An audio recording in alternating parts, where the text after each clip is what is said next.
This is Ronald Coleman, inviting you to radio's most dramatic half-hour, Favorite Story.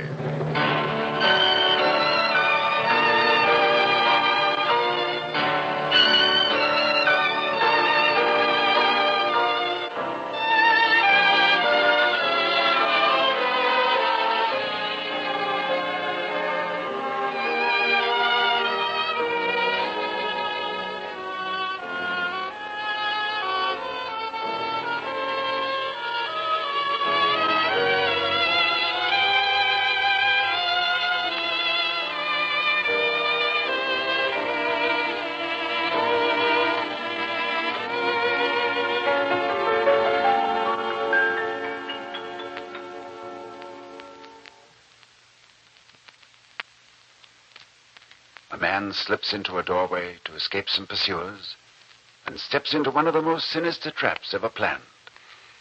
But wait, I don't want to be like the chap who saw the movie before you did and spills the whole yarn. This week it's the favorite story choice of the eminent author and critic, Mr. Henry Seidel Canby, chairman of the editorial board of the Book of the Month Club and the Saturday Review of Literature. The story Mr. Canby chose is Stevenson's unusual romance, Sire de Maletroits door. Now, there's an odd thing about this favorite story. To really enjoy it, you must see what happens. So we're giving you a pair of radio eyes for the next half hour. We're going to dramatize the story as if it were a motion picture, which you might see on the screen of your local theater. In addition to the microphone, we're introducing a camera to tell you about the long shots and close-ups, to describe what you might see as well as hear. And we're giving the camera a voice. Let me introduce the voice of the camera.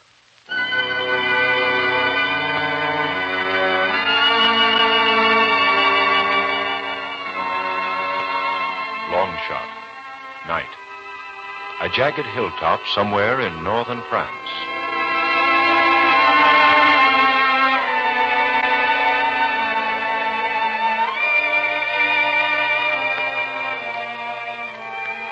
The moon emerges for a few seconds from the hurrying clouds, and we see a shield half buried in the dirt. Nearby, a broken helmet, crisscrossed with the scratchings of a broadsword. All around us, the debris of hand-to-hand battle. There, pinned beneath the carcass of his horse, a knight in chain mail, a spear shoved through his chest, his sightless eyes staring at the moon. What was that? Someone moving in the shadows. A man making his way across the battlefield. We cannot see him clearly. The moon has gone again. Who goes there? Who's there, friend or foe? That depends on who you are. If you salute King Henry of England, I'm a friend. But if you follow the coward King of France, sir, you've seen the last day of your life. Put away your sword, friend. I'm an Englishman and sick to death of Normandy. Rain is all it does in this foul country. I've heard it rains in England, too, sir. Oh, but that's English rain. This French rain. Let me see your safe conduct. Have you got one? Here. Signed by the Lord Constable himself. Eh? Let me see. Grant safe conduct to Dennis de Dennis de Beaulieu. Is that your name? It is. It sounds like a French name. I'm a loyal subject of the English crown and a close friend of King Henry. Do you challenge my safe conduct? I don't challenge it. Pass. Pass, Sire de Beaulieu. Are you headed for the town? Yes. Why do you laugh, sir? Better go back to camp. I wouldn't give a farthing for your life in the town tonight. Why not? Don't you know the place is full of soldiers? I can take care of myself. One look at your name on that safe conduct and you'll be stabbed in the throat quick as a blink. Say Dennis de Beaulieu to an English soldier, why, it's like waving a red flag at a bull. What a name, Dennis de Beaulieu. Do you insult my name, sir? Put away your sword, young hothead. But I'm warning you, you'd live longer in the town tonight if your name was Herbert Askins.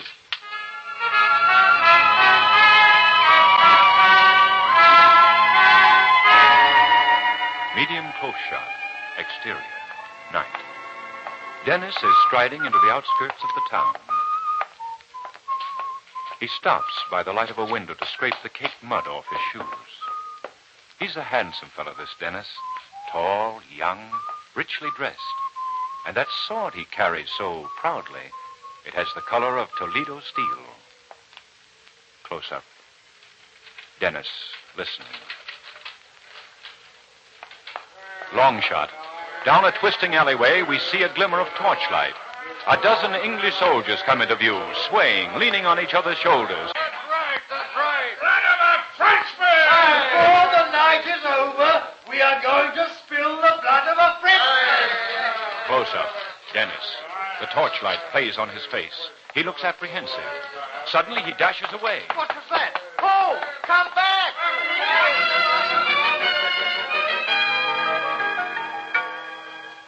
Montage. Dennis runs through the shadows. The men with torches close behind him. He twists up a dark side street. They follow. He doubles back into a courtyard. His pursuers lose him for a moment. Dennis pauses in a doorway. Close up. Dennis, breathing hard. This way, you fool! I swear to you, he went into the courtyard. Medium close-up. Dennis looks for a new hiding place. The moon comes out.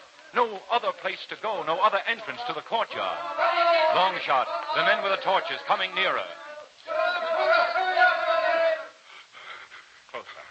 Dennis, torchlight on his face. He flattens himself against the door. He presses against it. Well, he slips inside the open door, quickly closes it behind him. Oh. Darkness. Complete darkness. The saints be praised. Goodbye.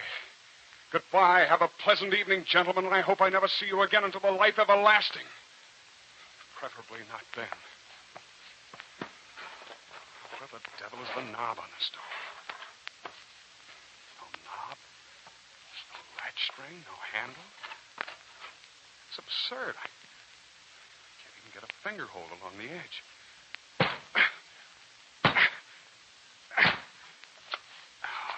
Budge. Well, Dennis, it looks as if you've got yourself out of one stew right into another. Where am I? As black as the pit. Maybe I'm... No. Oh, that's ridiculous. I'm alive. I think. Hello! Hello! There's no need to raise your voice, What? young man. I have been expecting you all the evening. Where are you? I can't see. Of course you can't see. There is no light. I have often observed it is difficult to see when there is no light. You've been expecting me? All evening. Pray sit down. There's a chair close behind you. Sir, I'm afraid you're mistaken. My coming here was extremely accidental. Oh? I'm not who you think I am. If you were expecting a visitor, let me assure you I'm not your man. No.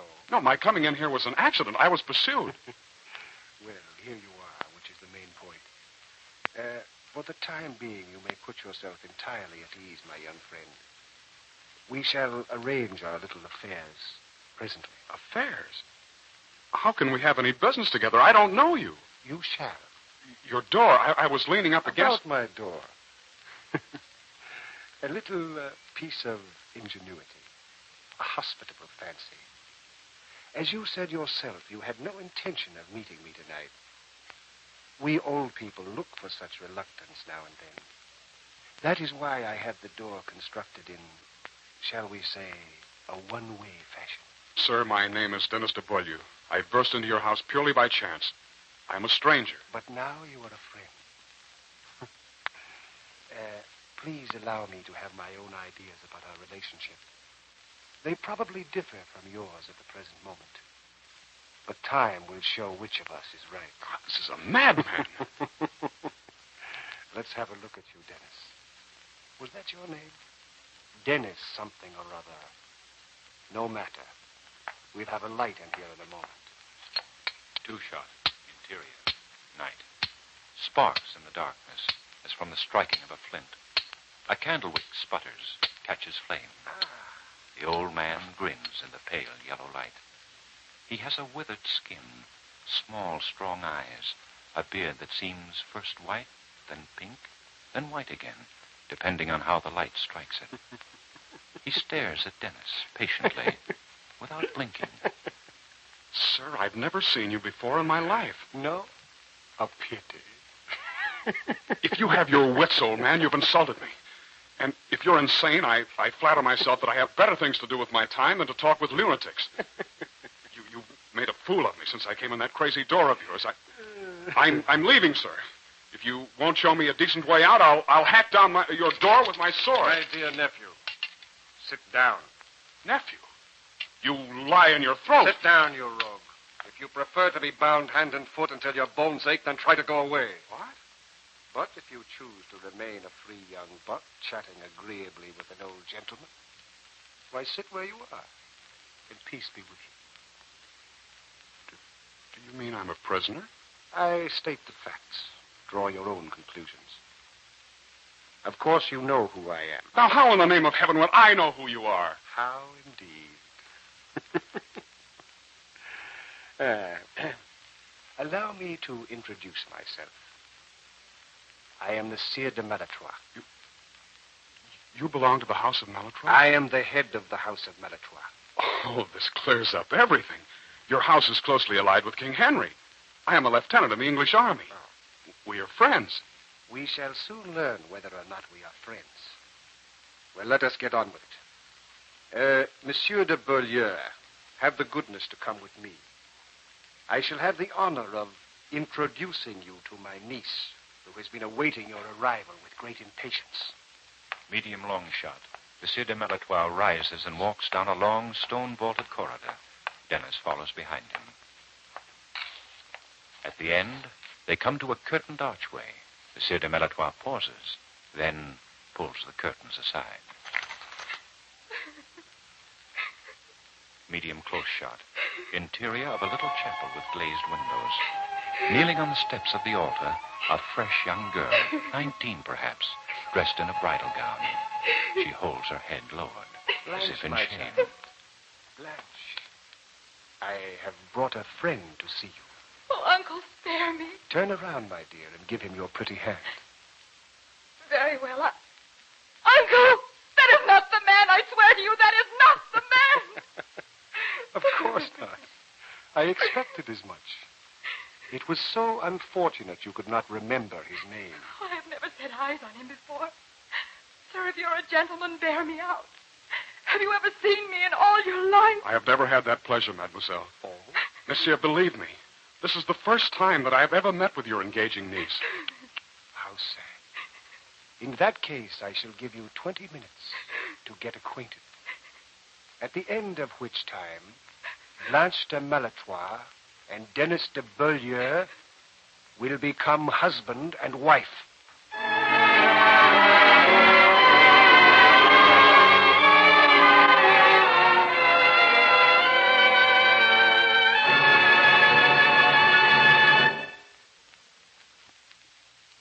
Here's Act 2 of Henry Seidel Canby's favorite story, a dramatic reminder to all young men never to open a door without knocking.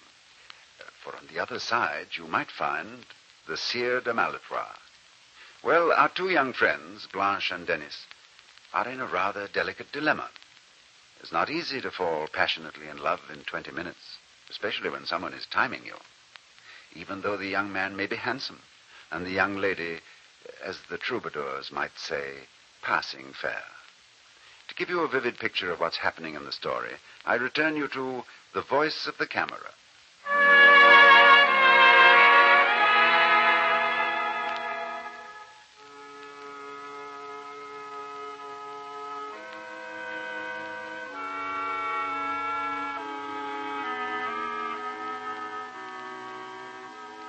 Boom shot.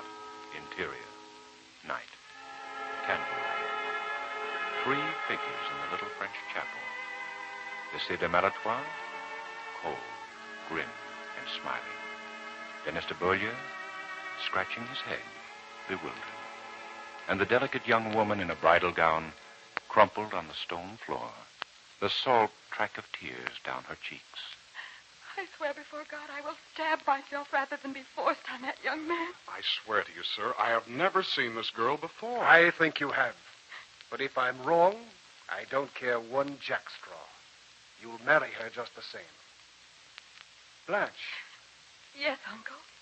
Be nice to this young fellow, Dennis something or other. The next one may not be so appetizing. 20 minutes. The priest and I will be waiting. Oh, how my poor head aches. Tell me, mademoiselle, if you have your wits about you, what is the meaning of all this? It's my uncle. 3 months ago, a young captain began to stand near me every day in church.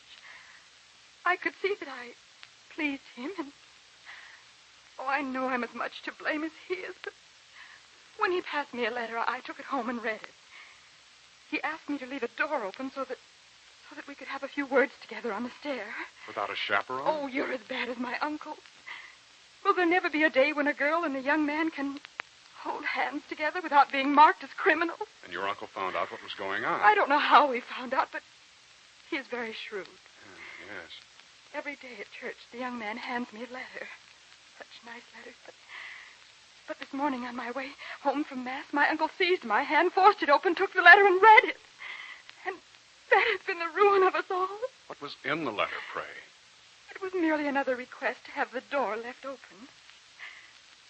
So my uncle contrived to fix our door so that it would open easily enough from the outside, but it would trap whoever came in. And of all the doors in France, I had to choose that one.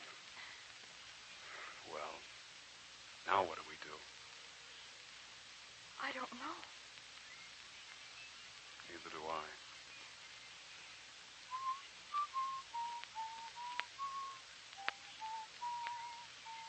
What are you doing? Hmm? That noise. I'm whistling. Whistling? Yes. Everybody does it in England. I've never seen anyone whistle before. Really? Well, we can't whistle our way out of here, it's certain. Listen, Blanche, the young man, you love him? I think so. Aren't you sure? I think I'm sure. Now, suppose we look at it this way. Is he in love with you? He said he was. He said he'd love me always. What was the fellow's name? I don't remember. You don't remember? No. You love a man passionately, but you don't remember his name. Well, not passionately. Well, somehow we should be able to locate this fellow, explain the situation to him. No. I'd rather die than be so disgraced. It's very trying on a young girl's modesty to be forced on a gentleman. It certainly is. It's disgraceful. Madam, I'm going to show the Sire de Maletroits the error of his meddling with your courtship, and by heaven, I'll make him come back here and apologize to you. The young gallant returns so soon. I do, sir. With a decision? Sir, I have come to a decision. It is beastly of you to torture your niece this way. If I'd been offered her hand freely, I would have been proud to have her as my wife. Oh? But under these circumstances, I must refuse. Indeed. And I advise you, Sire de Maletroits, to beg her forgiveness for this harsh treatment. Monsieur, I am afraid you don't understand the choice I am giving you in this matter. You had 20 minutes to decide whether or not you would marry my niece. Those minutes have now dwindled to fewer than 15. And just to help you arrive at the correct decision, I'd like to have you look out this window. Medium shot. Night.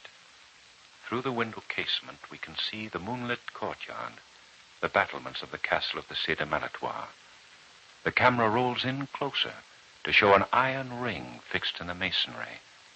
Dangling from it, a rope. And at the end of the rope... A noose. Exactly. Made of very stout rope, you will notice. You would hang your niece? No.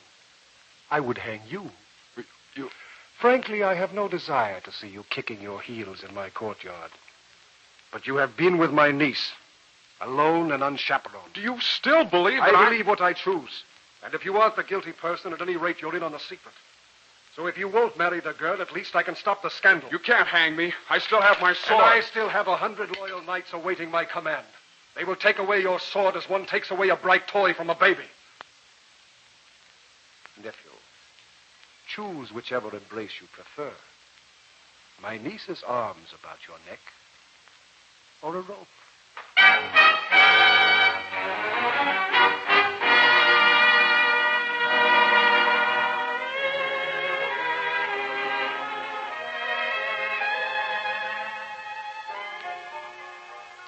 Hello. Hello. You didn't have a very long talk with him. No. Did you show him how wrong he was? Well, not exactly. He's going to hang me unless we're married. No. In 10 minutes. Either I marry you or I hang in your uncle's courtyard. Oh, no, you can't die. You will marry me after all. You will. Do you think, madam, that I'm afraid of death? Oh, I know you aren't a coward, but I couldn't bear to have you killed. Come, we'll tell my uncle to prepare the ceremony. How is it possible for me to accept your generosity What? in a moment of noble feeling toward me to save my life? You forget what you may owe to someone else. Oh. You said you loved him. I said I thought I loved him. And you said that he loved you. So, believe me, dear young lady, I should be the last person in the world to allow my life to be saved by the wrecking of somebody else's romance. I'm not afraid to die. Is there nothing I can do to help you? No. No, thank you, my dear. Yes, there is something. Oh. I have perhaps 5 minutes more before I'm introduced to your uncle's rope. Yes? Let me sit beside you as if I were a friend instead of a foolish intruder, and let's try to make my last moments go as pleasantly as possible.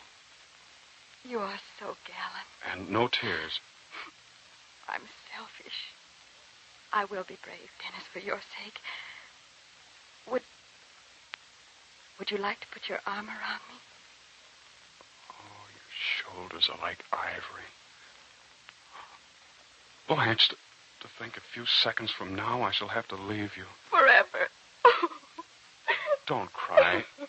Please. Look, whenever you feel sad, the best way to keep from crying is to whistle. Whistle? Yes. You can't cry and whistle at the same time, so if you're whistling, that keeps you from crying. How do you do it? Like this. Pucker up your lips. Like this? No, not so hard. More easily. Just breathe. Try again. Oh, that's it. That's better. I'll try it again. There, isn't that better than crying? Let's do it again. Oh, Dennis, how can we do this whistling when you're going to die? Believe me, when I asked you to marry me, I didn't ask you out of pity. It was love that made me ask you, pure love. I know we've known each other less than an hour, but from the moment you took my part against my uncle, I've loved you with my whole soul. Listen to me, Blanche. If there were no rope out there, and if you had a free choice, no uncle, no family, no trick doors, would you marry me? Yes. For myself alone? Yes. What about the other fellow? Do you think he could have meant anything to me when I don't even know his name? Of course not. Blanche, I love you. Under any other circumstances, I would give my right arm to marry you. And here I am, giving up my life to avoid it. It doesn't make sense. No, it doesn't. You're sure you love me? Positive. Are you sure you love me? Of course. No, I think so. No, I think. Then we'll do it. We'll do it. There's only one thing. What's that? It makes me boil to think how happy this will make your uncle. Oh, the devil with him. Blanche de Maletroits, most beautiful of all women, will you take me to be your knight and your protector? Until the last day of the world. Well, young man, your time is up. What is your decision? Get out of here and find us a priest, you old rogue. I want to be alone with my bride. Congratulations, nephew. Congratulations.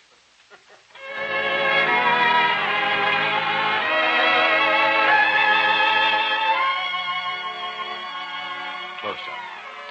Dennis and Blanche in each other's arms.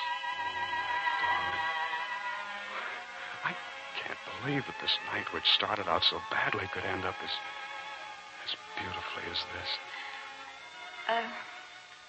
Dennis, Yes, my love. there's something I ought to tell you. Later, my darling. Oh, no, now. The captain What captain? in the church What church? who asked me to leave the door open. What door? His name was Ormond de Chandivert. I didn't hear you. I didn't hear a word you said.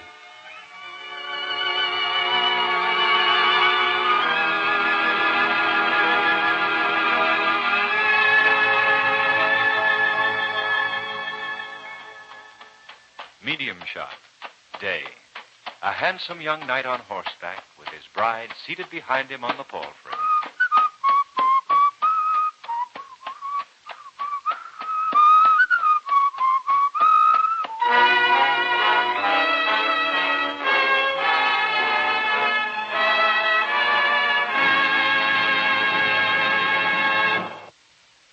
A happy ending is always fashionable, and we're grateful to Robert Louis Stevenson for rescuing the young lovers from their difficulties. And our thanks to Dennis and Blanche in the persons of Howard Duff and Janet Waldo. We all hope you and Mr. Henry Seidel Canby enjoyed hearing his favorite story. It's a Russian adventure next week by that greatest of all Russian storytellers, Leo Tolstoy. An innocent man is sent to Siberia by the Tsarist government.